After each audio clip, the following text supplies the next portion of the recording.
Les vallées de la Petite et de la Grande Beune, près des Aisy, forment une zone humide aujourd'hui protégée. Durant la guerre, l'État français de Vichy y envoyait des centaines de travailleurs vietnamiens. Leur tâche, particulièrement pénible, consistait à déboucher et élargir les cours d'eau. Émile, ancien agriculteur, se souvient. C'était terrible. J'allais les voir, moi. Ils avaient des pelles et des pioches. Et il y avait beaucoup de poissons et des anguilles. Alors, quand il trouvait une anguille, avec la pelle, il la tuait. Et puis de suite, il faisait un feu pour la manger. C'est qu'ils n'étaient pas forcément bien nourris. Spécialiste du passé colonial, Pierre Daume a enquêté sur cette histoire. On ne leur fournissait pas de bottes, ils étaient pieds nus, alors qu'à la même époque, on a fait venir des travailleurs espagnols à qui, eux, on fournissait des bottes. Et là, il y a une espèce de déséquilibre qui est propre au traitement colonial.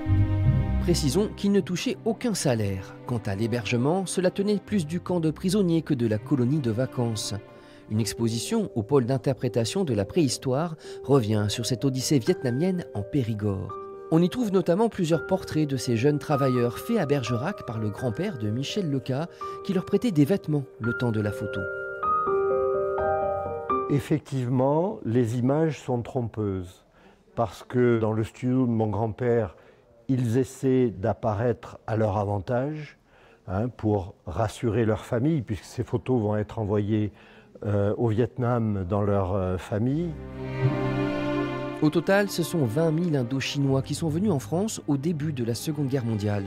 Leur mission première était de travailler dans les usines d'armement.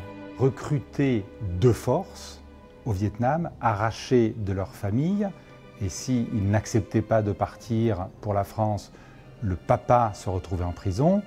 Ils ont été transportés dans des cales de bateaux, dans des conditions d'entassement, d'interdiction de monter, prendre l'air sur le pont.